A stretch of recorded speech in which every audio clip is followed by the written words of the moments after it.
E aí, meus queridos, minhas queridas, tudo bem com vocês, pessoal? Como aí tá a nossa jornada em casa, né? Isolamento social, né? Mas em breve, se Deus quiser, isso tudo vai acabar, né? E na nossa segunda aula digital, pessoal, nós ainda vamos continuar falando de transporte de sólidos, né? Eu falei para vocês que é uma aula muito longa.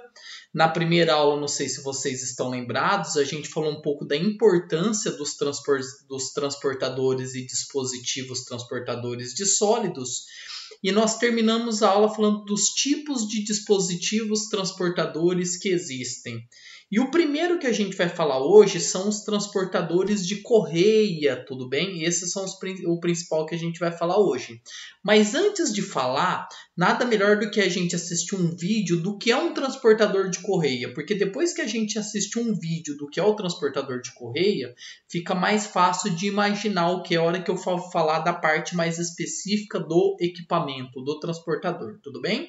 Então se liga no videozinho que vai aparecer para vocês mostrando o que é um transportador de correio. Eu quero que vocês prestem muita atenção nos detalhes desse equipamento. Você vai perceber que ele tem um rolete, você vai perceber que ele tem uma correia, que é como se fosse uma borracha esticada bem em cima desses roletes. Na ponta tem dois tambores que faz com que a correia vá e volta dentro do dispositivo transportador. Então presta atenção nesses detalhes aí, tudo bem? Então acompanhe o vídeo aí. Aquela correia que você fez, viu lá em cima.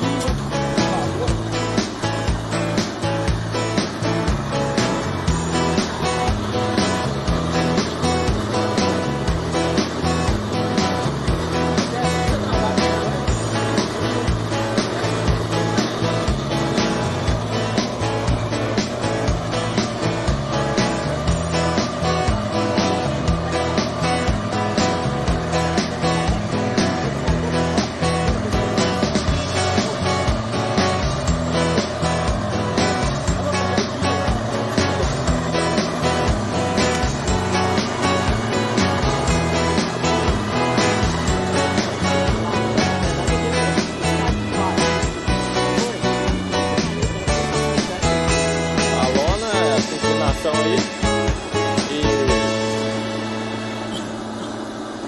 e no outro negócio, né?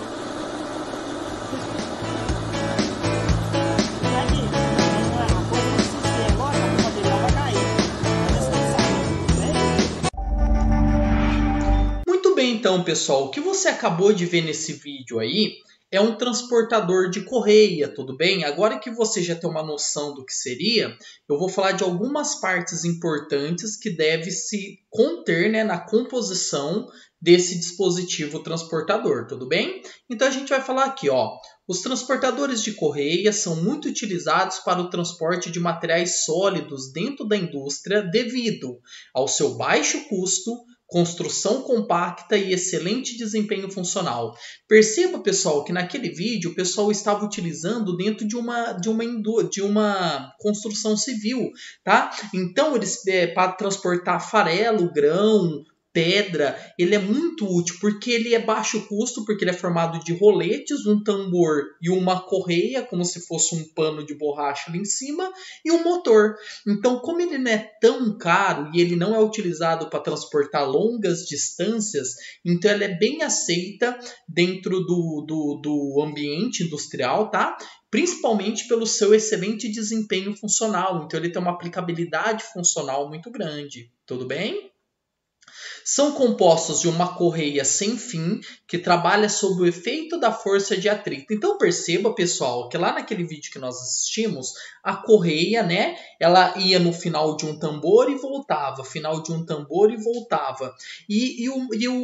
A pedra ali que estava ali em cima, como era transportado pela correia? Devido ao atrito. Por isso ali recomenda-se que essa correia seja um material abrasivo, ou seja, que ele não deslize muito, senão não vai conseguir transportar o material sólido de um ponto A para um ponto B. Tudo bem? Então o transportador de correia tem essa capacidade. Você põe o sólido ali em cima e aquela correia ele transporta por força de atrito de um ponto ao outro. Tudo bem? A correia é estendida entre dois motores, que a gente chama de motriz e retorno. Motriz é aquela onde está instalado o motor. Vocês perceberam lá naquele vídeo que o motor foi instalado lá no final, onde estava a descarga do material. Então aquele é o motriz, onde está o motor, e o retorno é onde a correia está esticada no final, que vai fazer o retorno da correia para o motriz novamente. Então, basicamente, pessoal, ela é formada por uma correia, dois tambores que esticam e no meio tem os roletes. Os roletes é para que ela não forme um pêndulo, para que o peso do material sólido ali em cima não faça com que pela força da gravidade ela forme um ângulo, uma barriga. Então tem os roletes ali no meio que auxiliam na força dos tambores, tudo bem? Mas esses roletes não tem motor. O motor só está instalado no tambor motriz que está na ponta, tudo bem? Daqui a pouco vai ter um desenho de um esquema, eu vou fazer a associação com o vídeo de vocês, tá bom? Continua falando ali, tá, pessoal? Ó, sua estrutura é constituída de perfis laminados de aço e roletes justapostos. Foi o que eu falei para vocês, né? Então ela tem tambores laminados nas suas pontas e os roletes no meio, sobre os quais a correia desliza com baixo coeficiente de atrito, possibilitando o transporte de carga pesada com baixo consumo de energia. Então esses roletes, pessoal, eles sustentam a correia para que um sólido não pesado que esteja ali em cima, não muito pesado, faça barriga nessa correia. E esses roletes não pode ter muito atrito com a correia, tá? Porque senão, quanto mais atrito tiver entre o rolete embaixo e a correia, mais vai forçar o motor. Então ele tem que ser um material que, conforme o rolete vai rolando ali a correia em cima, ele ajude a correia na transmissão do sólido que está colocado na parte superior. Tudo bem, pessoal? O sistema é acionado por um motor elétrico, vocês viram isso no vídeo, né? O motor era colocado lá na parte de cima, da onde descarregava o material sólido, né? E a transmissão é realizada através de polias, que eram os roletes, e correia, que é aquele pano, aquela borracha que vai em cima. Tudo bem? Pessoal, aqui que eu tenho o desenho que eu quero fazer a associação com vocês, tá bom? Então eu tenho o tambor aqui de um lado e o tambor do outro, tudo bem? Esses tambores aqui, um deles é o que está o motor e o outro dele é o retorno, tudo bem? Aqui quando ele fala tambor livre, livre é o que está livre, é o que vai fazer o retorno, tudo bem? E o tambor de acionamento é onde está o motor, tá? Aqui é onde é colocada a carga e aqui é onde ele é descarregado. Aqui em cima, ó, o sólido está colocado em cima da correia e esses pontinhos aqui que eu estou mostrando com a seta, que seriam os roletes. São esses roletes que vai rolando com a correia em cima. Tudo bem, pessoal? Então pode-se dizer de uma maneira bem ampla que o transportador de correia ele é formado por correia, tambores e roletes, tá? Desculpa, eu engasguei aqui. Ele é formado por correia, tambores e roletes. Agora eu falei certinho, tudo bem? Tambores nas pontas, que faz a fixação da correia, a correia em cima e os roletes que ajudam na movimentação desta correia. Tudo bem, pessoal? Beleza? Deu para fazer a analogia entre o vídeo e o desenho ilustrativo que ele está nos dando? Ok? Vamos falar então especificamente de cada parte, tá, pessoal? Então vamos lá. Primeiro falando dos roletes. São conjuntos de rolos, geralmente cilíndricos, e seus respectivos suportes, tá? Para a gente fazer uma analogia bem interessante, vocês já devem ter visto aqueles roletes que estica a massa de pizza, né? Aqueles rolos de macarrão. Os roletes é bem parecido com aquilo, tá? Eles têm suportes do lado, que mantém ele na base metálica do dispositivo transportador, e os roletes rodam livre ali para que a correia possa passar por cima, tudo bem? Estes rolos podem efetuar livre rotação em torno de seus próprios eixos e são instalados com o objetivo de dar suporte à movimentação da correia e guiá-la na direção do trabalho. Uma coisa muito interessante, tá, pessoal? A distância de um rolete para o outro depende do material transportador que vai em cima. Se o sólido transportador que vai em cima da correia for muito pesado, o distanciamento entre os roletes tem que ser menor. tudo bem? Para aguentar mais a carga. Se for um material mais leve que vai ali em cima, pode ter um distanciamento maior entre os roletes, tudo bem? Então, quanto mais pesada a carga que vai colocar em cima da correia, mais próximo tem que estar um rolete do outro. Tudo bem, gente? Continuando lá então. Os roletes de cada seção podem ser horizontais ou possuir os dois extremos inclinados, mantendo a correia côncava, formando uma calha transportadora, que era o que acontecia no nosso vídeo. Então, no desenho, pessoal, o rolete ele é horizontal, mas no vídeo, se você quiser até voltar no vídeo depois, você vai ver que os roletes eles formam como se fosse uma calha, assim, ó. Eles são colocados inclinados, um de assim, um nessa posição e outro nessa posição, e eles giram nesse sentido, formando uma calha. Isso impede que o material sólido, a carga sólida em cima muito leve, seja jogada para fora do rolete. Aí você vai ter perda da carga. Então, a maioria das correias são feitas com esses roletes inclinados, formando uma calha, né, como se fosse um V, para que o sólido transportado ali em cima não caia pelas beiradas do material. Tudo bem, pessoal? Certinho? Vamos continuar então. Agora ele vai falar exatamente das correias, que é o que transporta o sólido, né? Fabricadas numa grande variedade de materiais, pode ser de couro, nylon, poliéster, PVC, polietileno, amianto, algodão, mas comumente são de borracha com reforço de lona ou fio metálico. Por que borracha, pessoal? Foi o que eu falei para vocês, não pode ser um material que desliza, tem que ser um material que dê um atrito maior com o sólido que é colocado ali em cima. E a borracha tem essa característica, tanto que você pode ver que algumas indústrias têm piso de borracha para não escorregar. Então a correia sendo feita de borracha também, ela permite com que o atrito entre o sólido transportado e a correia seja maior, fazendo com que esse material seja transportado com maior eficiência, tudo bem? Você vai ver em alguns slides que eu vou mostrar para vocês que essa correia ela é feita de borracha em cima, mas ela tem uma estrutura, uma carcaça de sustentação, lona, fios metálicos, mas eu vou falar daqui a pouquinho para vocês, tudo bem, pessoal? Falando ainda da correia, a espessura e o material a ser empregado depende do material a ser transportado, da largura e da tensão aplicada. Então foi mais ou menos o que eu falei para vocês. Se o material transportado, se a carga transportada for muito pesada, é aí que eu vou analisar a espessura da correia, se ela vai ser muito fina ou muito grossa, se ela vai ser muito larga ou muito curta, ou se a distância entre os roletes vai ser muito longe ou muito próxima. Então tudo vai depender da carga transportada. Você não pode transportar uma carga com uma lona de espessura muito fina ou a distância muito longa entre os roletes. Tudo bem, pessoal? Aí sim fala da estrutura da correia. Elas são constituídas de 3 partes. Primeiro, a carcaça. A carcaça é a parte que fica embaixo, que fica próxima ao rolete, que fica presa ao rolete. Seria a estrutura da correia, tá? Ó, elemento de força e resistência, suporta as tensões, as flexões e toda a variedade de esforços. Então é a carcaça que seria a estrutura base da correia, pessoal. Ela fica embaixo da carga, tá? Não é onde a carga desliza, é onde é a base dela que está em contato direto com os tambores e com os roletes, tudo bem? No meio eu tenho a borracha de ligação, situada entre a lona da correia e a cobertura, proporcionando amortecimento da carga. Então, entre a carcaça ali, né, e a cobertura onde transporta o sólido, você tem uma borracha de ligação que faz o elo entre a parte da carcaça de sustentação e a lona. E a terceira parte, como eu já próprio disse para vocês, né, é a lona de cobertura, material que fica diretamente em contato com o sólido transportado, pode ser lisa ou apresentar ranhuras.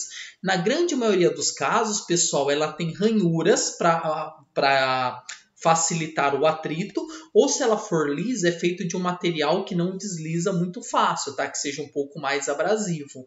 Então pode-se dizer, pessoal, que a correia ela é feita de 3 partes: a carcaça, a lona de ligação, a borracha de ligação e a cobertura por cima, tudo bem? O próximo slide traz uma coisa muito interessante que eu quero compartilhar com vocês. Ainda não, pessoal, vai falar assim, ó, a largura da correia interfere diretamente na resistência, eu já falei isso para vocês, né? E, portanto, quanto maior for a largura, maior deve ser a espessura da correia e o número de lonas que vai ter lá. E é isso que eu queria chamar a atenção de vocês nesse slide. Ó. Aqui ele dá uma tabela o número de lonas, ok? Dependendo da largura que você deseja que seja a sua correia. Então, se você quiser uma correia com uma largura de 12 polegadas, lembrando que uma polegada é em torno de 2,5 cm, tá, pessoal? Então, se você pegar 12 vezes 2,5, dá em torno de 30 centímetros. Então, se você quiser uma correia, perdão, de 30 centímetros de largura, né? Você precisa colocar ali 3 a 4 lonas, né? Como sustentação, tá? Aqui, ó, esteiras com diferentes números de lonas, ó. Aqui é uma lona menor, aqui já é uma lona com maior número de camadas, tá? Agora, vamos lá para o último. Se você quiser uma correia de 80 polegadas de largura, então já é uma correia para usar em indústria de grande porte, então você tem que ter de 9 a 14 lonas fazendo a sustentação dessa correia. Então, o que vocês têm que entender, pessoal? Quanto maior a largura, maior o sólido, maior a carga transportada e, consequentemente, mais lonas tem que fazer a sustentação dessa correia. Tudo bem? Então era isso que eu queria chamar a atenção de vocês nesse slide. Quanto maior a largura da correia, maior a carga transportada e, consequentemente, maior o número de lonas. Tudo bem, pessoal? Ok? Agora vai falar dos tambores. Para quem não lembra dos tambores, pessoal, são os acionamentos das pontas. É ele que faz a correia deslizar, ir e voltar. Em um deles é colocado um motor, que a gente chama de tambor motriz, ou de acionamento, e o outro seria o tambor de retorno, que é onde a correia vai e volta. Então ele fala aqui, ó, são importantes para a transmissão de potência do motor, realização de dobra, desvio e retorno da correia. Podem ser classificados de acordo com a função exercida dentro do dispositivo transportador, tá? E ele fala, primeiro, acionamento, transmite o torque e pode ser localizado na cabeceira, no centro ou no retorno. Então, pessoal, não importa aonde o tambor de acionamento está, mas você tem que ter esse tambor de acionamento, que é onde vai ser instalado o motor para que dê velocidade, dê movimentação a essa correia, tá? Então a correia ela só tem movimentação dentro do dispositivo transportador devido ao motor de acionamento, tudo bem? Tem também, pessoal, ó, ainda falando do motor de acionamento, né, são constituídos de um motor elétrico, acoplamentos hidráulicos, né, tambores, dispositivos de segurança e uma transmissão e são projetados de acordo com o tipo de transporte e potência transmitida. Aqui ele dá alguns dados de quantos cavalos tem que ter um motor, pessoal, mas essa potência vai depender muito do sólido a ser transportado, tudo bem? Repito, mais uma vez, estou enfatizando, quanto maior a carga a ser transportada, maior tem que ser a espessura da lona e, consequentemente, maior tem que ser o tambor de acionamento, o motor que estará ligado a esse tambor de acionamento. Tudo bem, gente? Podem ser instalados em 3 posições, na cabeceira do transportador, no centro ou no retorno, que foi o que eu falei para vocês. Para seu dimensionamento, deve ser analisado o perfil do transportador, o espaço disponível para sua instalação e a operação, a potência transmitida, o sentido da correia e as tensões que nela atuam. O que esse slide está querendo dizer, pessoal? Que você não vai comprar um motor muito caro, de muita potência, para transportar um material muito leve. E vice-versa, você não vai pegar um motor muito fraco para transportar uma carga muito pesada, senão você vai fundir o seu motor. Então tudo deve ser analisado. Antes de você comprar um motor ou investir num transportador de correia, você tem que saber o tipo de sólido que vai ser transportado. Então não tem um padrão. O padrão que você tem que seguir é quanto maior a carga a ser transportada, maior tem que ser a potência desse motor. Tudo bem, pessoal? E aqui ele fala agora do tambor de retorno. Efetua o retorno da correia e a sua posição inicial. E em alguns dispositivos são responsáveis também pelo tensionamento da correia. Olha que interessante. É o tambor de retorno que causa tensão à correia. Então você tem um tambor de acionamento onde está o motor e tem que ter um outro tambor na ponta, pessoal, que é onde vai dar tensão. A tensão seria onde vai esticar essa correia. Tudo bem? Então ela é responsável por fazer o tensionamento dessa correia, beleza?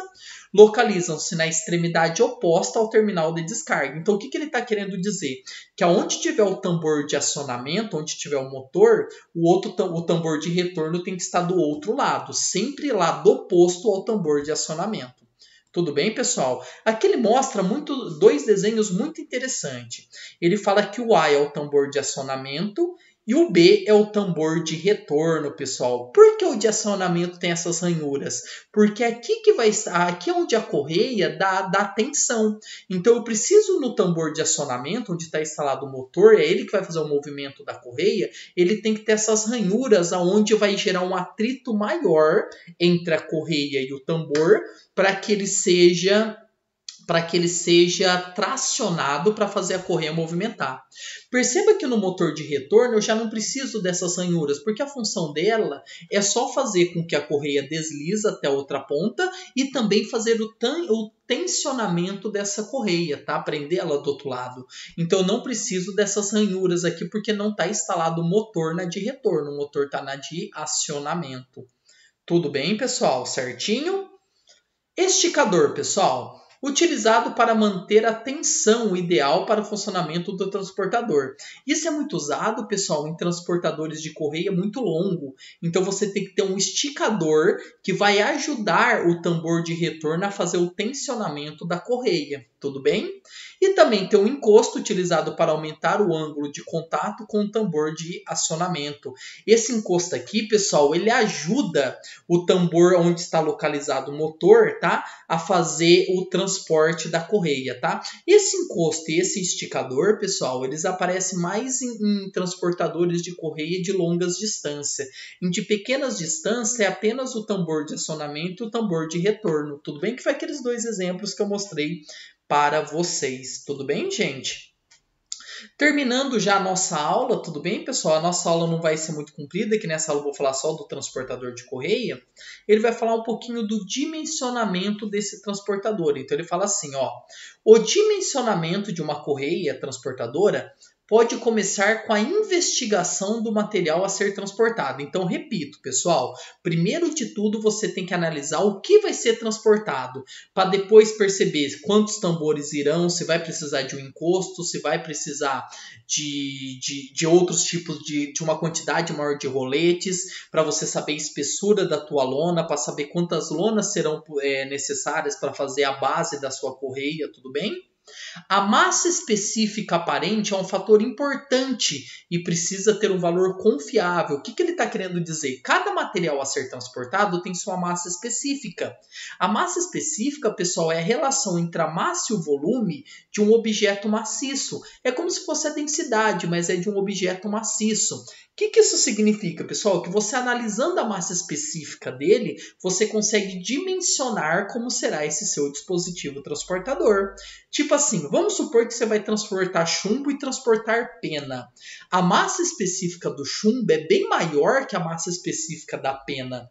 Então, você tem que analisar essa massa específica e partindo dessa premissa que você vai calcular o distanciamento entre os roletes, os tipos de tambor, o tipo de motor que você precisa. Tudo bem? Às vezes, um valor tabelado não é confiável porque muitas operações podem afofar ou compactar essas substâncias.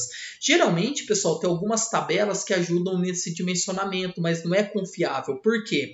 Às vezes você pode ter um material mais compactado ou um material mais oco, tudo bem? Imagine um pedaço de ferro oco e um pedaço de ferro maciço. Apesar dos dois serem feitos de ferro, eles têm volumes diferentes, eles têm densidades diferentes, tá? Então, ir para uma tabela não é extremamente confiável. Isso você tem que ir fazendo testes para achar o padrão ideal do seu dispositivo transportador de correia. Tudo bem? E o último slide nosso, pessoal, fala o seguinte. É importante levar em consideração o tamanho e os pedaços da partícula. Isso é muito importante, pessoal, porque não é só a quantidade de material a ser transportado, mas sim o tamanho deles, entendeu? Eu posso transportar um pedaço de chumbo ou 1 tonelada de pena. Ah, Júlia, vai transportar 1 tonelada, só que transportar 1 tonelada de pena é muito mais fácil para o dispositivo transportador que carregar um bloco de 1 tonelada de chumbo. Então tem que haver esse bom senso de você saber o que vai ser transportado e a quantidade que vai ser transportado e qual que é a granulometria desse material. Se ele tem grãos muito grandes ou se tem grãos muito pequenos, tudo bem? Por isso ele termina falando o seguinte. O projeto dos transportadores de correia envolve a verificação e cálculo dos seguintes itens: inclinação máxima, ou seja, o tanto de calha transportadora que pode ter esse material, tá? Então tem uma inclinação máxima, ele não pode ser tão inclinado, pessoal, senão o material, devido à gravidade, ele fica ali compactado naquela calha, e aí você não consegue transportar o material, tudo bem? Velocidade de transporte do sólido, ok? Eu vou transportar rapidamente, é um material que não quebra. Você não vai transportar rapidamente vidro, senão o vidro vai quebrar, porque a esteira transportadora, a correia, vai jogar esse material muito longe. Lembra o vídeo? O vídeo, como ele transportava grãos de pedra, não tinha problema que o transporte era rápido, porque a pedra não vai quebrar. Agora, se você for transportar um objeto muito frágil, um sólido muito frágil, você tem que calcular a velocidade do transporte também, tá bom? Largura da correia, que já falei inúmeras vezes para vocês, quanto maior o sólido, maior a largura da correia e maior tem que ser a espessura das correias base. E a potência consumida, mais uma vez falando do motor, tá? Dependendo do material que você quer transportar, maior tem que ser a potência desse motor. Tudo bem, pessoal? Então, a nossa aula foi isso, tudo bem? Na aula de hoje a gente vai falar apenas de transportadores de correia, que de todos é aquele que eu dispenso uma aula maior, tá, gente? Que é o mais utilizado e o mais aplicado dentro das indústrias e fins, construção civil, etc. Tudo bem? Aqui a gente finaliza a nossa aula, tudo bem, pessoal? Não esqueçam de responder o questionário, eu falo isso sempre. É um questionário de 5 perguntas da nossa aula que a gente acabou de ministrar aí. Beleza, pessoal? E é mediante esse questionário que nós vamos controlar a frequência e as notas de vocês, tudo bem? Então, faça o questionário está bem em cima da videoaula dada para vocês, tudo bem? Pessoal, se cuidem. Fique em casa, se Deus quiser, nós vamos nos encontrar aí em breve, tudo bem? Que Deus abençoe vocês e até a próxima.